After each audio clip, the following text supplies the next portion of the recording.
They aren't buying Gucci belts, Saint Laurent bags, or Versace robes. The middle class, take a look at these 3 bags. 2 are from Walmart and 1 is from Louis Vuitton. All right, it's pretty easy, this one. I would say the left, this is like an Hermes bag, I think. This is a Louis V. This is maybe an Hermes. This is no way a Walmart, guys. I don't think it's Walmart. That's right. Can you tell which one is the luxury brand? Sure, it's easy when the LV logo is plastered all over it, but I lied. One of those other bags isn't from Walmart. It's actually a Birkin worth over $30,000. That's an Hermes, bro. This is from France, all right? This is an Hermes France. It costs $10,000. 10,000 euros, all right? Okay. Shout out to France, man. These people are high net worth, bro. They're Birkin. Mainstream luxury fashion brands have trained us to believe that branding is everything, when in reality, most high-end products are really only status symbols for those that can't afford it. Real luxury hides in plain sight. If you've seen the show Succession, you're probably aware of how one character's featureless $625 cashmere hat helped popularize conversations regarding stealth wealth. While famous movie stars are often pictured in the regular designer brands that you've heard of, like Gucci and Balenciaga, many times they're paid to advertise it. The truly rich, that aren't constantly in the spotlight, have an entirely different kind of wardrobe, one based around minimalism, quality, and fit. For example, those plain gray t-shirts that Mark Zuckerberg wears, they are $400 custom made from Brunello Cucinelli, yet to most people, it looks like it could be from Target. In fact, when the truly rich do wear traditional luxury brands such as Prada and Valentino, they have access to exclusive designs that hide their branding. When most people think of luxury items, they're often reminded of brands that have strong advertising and a recognizable logo or design, whether that be a Rolex watch, a Lamborghini sports car, or... That's a fact, guys. Most of these people, guys, high level, high net worth individual, guys, they are very set, low key, they invest more on watches, they invest on watches, arts, things that are outside, of convenience of broke people. So yeah, that's right, guys. That's right. That's a great video, man. Or Gucci flip-flops, they're all easily identifiable as luxurious. While billions of advertising dollars have been spent to ingrain that message into your mind, often they aren't the pinnacle of quality by any means. They are simply highly regarded as a status symbol.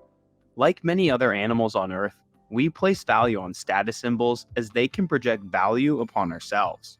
Male peacocks use their colorful feathers to attract a mate, penguins collect pebbles to prove their worth, and us humans purchase douchey luxury goods. It's all the same.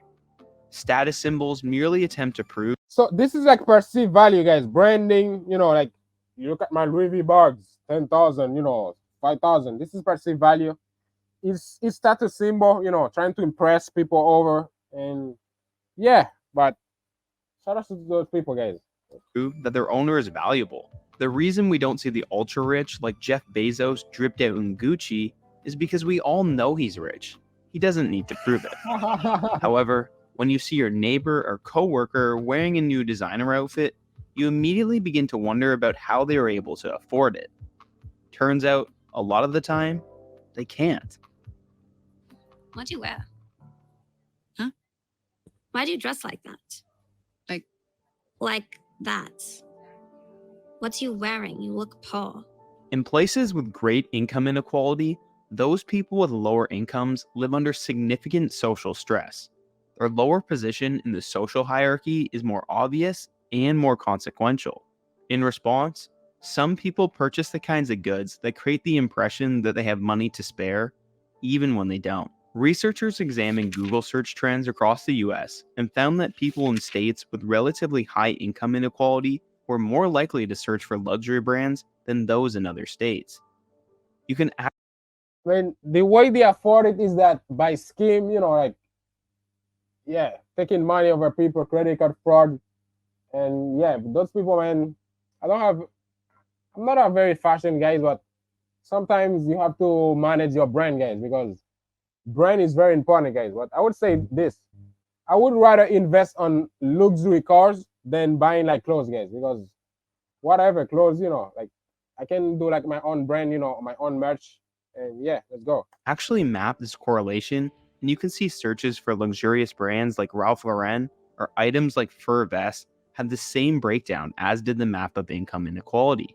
Despite what we think, that common luxury items are only purchased by the rich, it's actually the lower and middle class consumers that account for nearly half of the luxury goods market globally. People like to criticize those that overspend, yet they don't realize why people do it in the first place. For example, overpriced Air Jordan sneakers are popular amongst young African American men, including those from poor neighborhoods, despite the fact that purchasing them. Yeah, shout out to the sneakerhead community, guys. This is a good investment. You can flip it for 1,850. And yeah, so shout out to the sneakerhead community, guys. That's right. Might cause more financial stress. For many, it's considered a necessity. Critics of spending above your means on luxury items often fail to recognize the underlying effect that these luxury goods can have. For some, their status in society is insecure.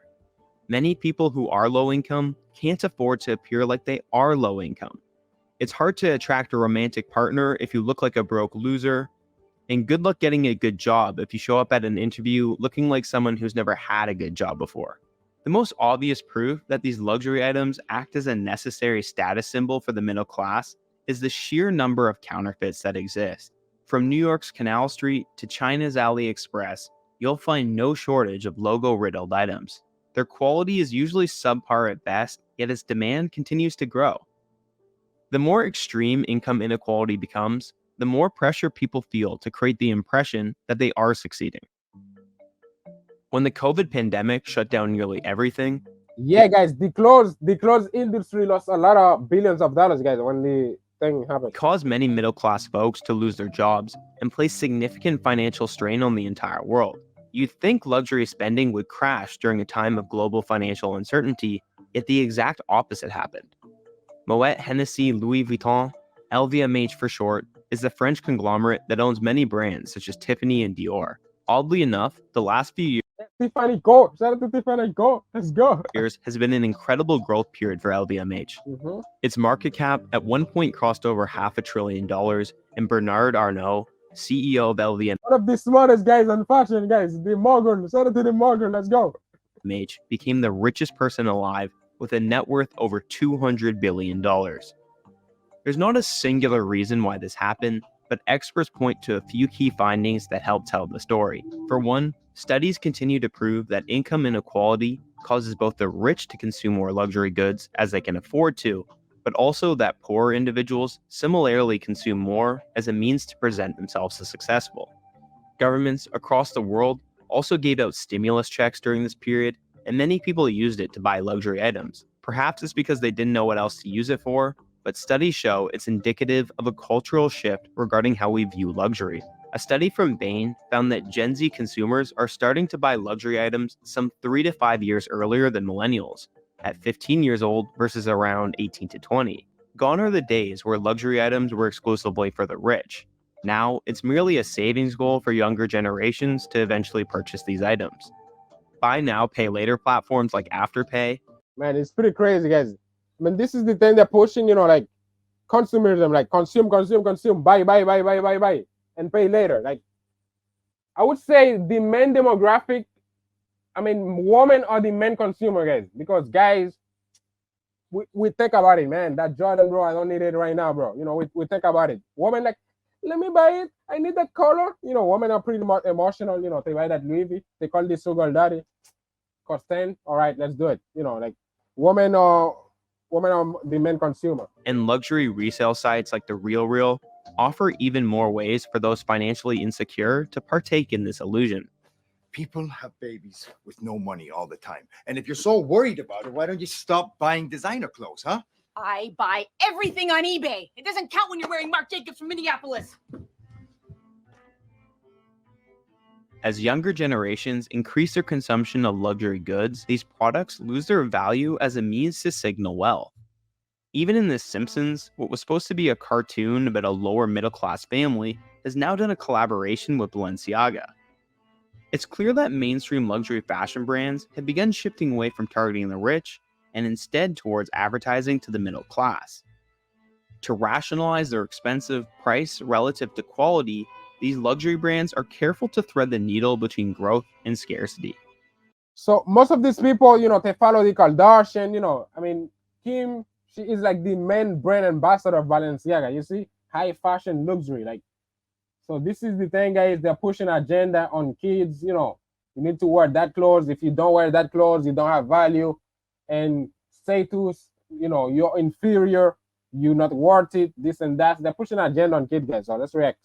Many companies do limited production runs or even destroy their excess inventory to create scarcity. Luxury fashion items have some of the highest margins across all industries, and they keep it that way through projecting a false sense of exclusivity.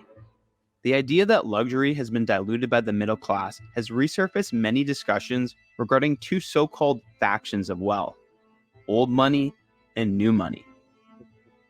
Old money would be someone like a member of the Walton family who famously founded Walmart, and new money would be someone like your uncle who apparently made millions buying Bitcoin.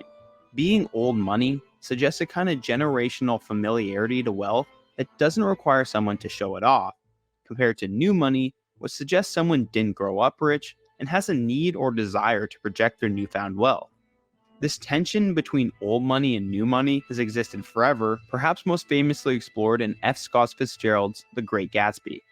Social media, especially since the show's succession, seems to have really obsessed over the idea that old money is classy and new money is trashy, especially when it comes to how they dress. In the show, when luxury items were worn, they weren't from brands you probably ever heard of, and Oh yeah, if you look at high value mentor, they're always pretty wear guys. So shout out to those guys, man. High value guys, besides looking well fit and of high quality, they weren't anything unique. They are ridiculously expensive, but only other rich people would know. The show clearly suggests that old money has quiet luxury and new money lacks subtlety. Oh, Pa, and everyone's laughing up their sleeves about your date. What? Why? Why? Because she's brought a ludicrously capacious bag. What? What's even in there? Huh? When we think of gossiping, I mean, most of these rappers, my Gucci, like, bro, shut up, bro. You're not selling too many albums, though. So yeah, you own your record label, a lot of money, and you're bragging about Gucci and stuff. That's right. the mainstream luxury brands, the first thing that comes to mind is often clothing that has its logo plastered all over it, but most fashion brands such as Ralph Lauren or Gucci typically also have a secondary sub-brand or style that lacks any obvious signs of branding, while also being higher quality and more expensive. It's kind of like how tech subscriptions have evolved. You can use the cheaper version with ads, or pay for premium and get a higher quality ad-free experience. Funny enough, an entire fashion subculture has now emerged that tries to emulate the old money aesthetic on a budget, which really just seems to be fashion designs like this. Companies like Zara and H&M have capitalized on this trend, and although to some extent this is just another way of projecting a false sense of status, at least it can be far less expensive and not nearly as obnoxious. It goes without saying that not everyone that purchases flashy luxury items are insecure posers. Some just really like the brand, and that's perfectly fine. Advertising and social media has effectively allowed brands to communicate unique identities around their products, and there's enough variety for everyone to find something they like. There isn't anything inherently wrong with saving up to purchase a luxury item. Often, people do it as a gift to themselves to celebrate an achievement. The problem arises when these are used as a tool to project status, especially during times of economic hardship. While owning a home has become out of reach for many in the middle class, luxury consumption for the same demographic continues to go up. While some may say it's our own fault as our priorities have shifted, perhaps regular folks have merely given up on what used to be attainable, and these luxury brands have done a better job of capitalizing on our insecurities. So the next time you find yourself wanting to splurge on a luxury brand, question the reason you have that desire in the first place. Who told you that? Who influenced you to buy that brand, bro? So yeah, guys. So links in the description, guys. Course available. How to talk with women, guys. Let's go. Is it because you actually really like it and think it provides a lot of value per dollar? Or is it something more? Who are you really buying it for? Tiffany Co. You're buying it to impress people, to impress Roman. Oh my God, if I buy that Louis V, I'm gonna impress a lot of girls, and a lot of girls are gonna fuck me.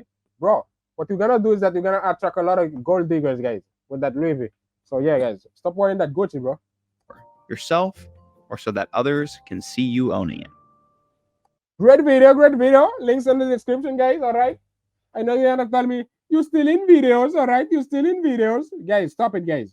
I'm not monetized and fair use, guys. I will put it in the description, credits on the description, guys. So as you can see right there, and reaction videos where you comment on the original videos. This is fair use, guys. Fair use. I can do that. I can comment on the video, guys. So let's go.